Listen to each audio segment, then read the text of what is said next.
আগামী 22 ও 23 এপ্রিল মধ্যপ্রাচ্যের দেশ কাতার সফরে যাবেন প্রধান উপদেষ্টা ডক্টর মোহাম্মদ ইউনূস।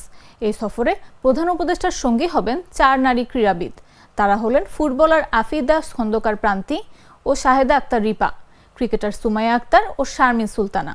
এবারই প্রথম কোনো সরকার প্রধানের রাষ্ট্রীয় সফরে সঙ্গী হতে যাচ্ছে নারী ক্রীড়াবিদদের একটি দল। বাংলাদেশের এই নারী ক্রীড়াবিদদের প্রধান উপদেষ্টার সঙ্গে কাতার সফরের আমন্ত্রণ জানিয়েছে কাতার ফাউন্ডেশন।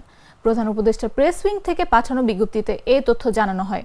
বৃহস্পতিবার সন্ধ্যা 6টায় রাষ্ট্রীয় অতিথি ভবন যমুনায় প্রধান উপদেষ্টার সঙ্গে সাক্ষাৎ করতে আসেন তার সফরসঙ্গী হতে যাওয়া এই 4 নারী ক্রীড়াবিদ। প্রধান উপদেষ্টার সঙ্গে রাষ্ট্রীয় সফরে যাওয়ার আমন্ত্রণ পেয়ে উচ্ছ্বাস প্রকাশ করলেন তারা। এ সময় প্রধান উপদেষ্টার সঙ্গে সফরের বিভিন্ন বিষয় নিয়েও কথা বলেন।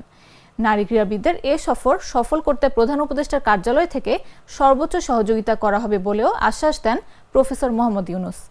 আর্থনা সম্মেলনে যোগ দিতে আগামী সোমবার 4 দিনের সফরে কাতার যাচ্ছেন প্রধান উপদেষ্টা প্রফেসর ডক্টর মোহাম্মদ ইউনূস।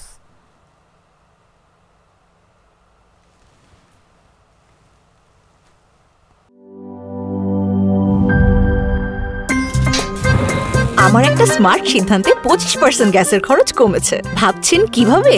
সাধারণ গ্যাস স্টোভ বদলে আমি এনেছি আরএফএল গ্যাস স্টোভ। এর সাইন্টিফিক নজল ও ব্রাস বার্নার ক্যাপ সমানভাবে তাপ ছড়িয়ে রান্না করে দ্রুত, তাই গ্যাসও বাঁচায় 25%, টাকাও বাঁচে 25%। আরএফএল গ্যাস স্টোভ নিরাপদ ও গ্যাস সাশ্রয়ী।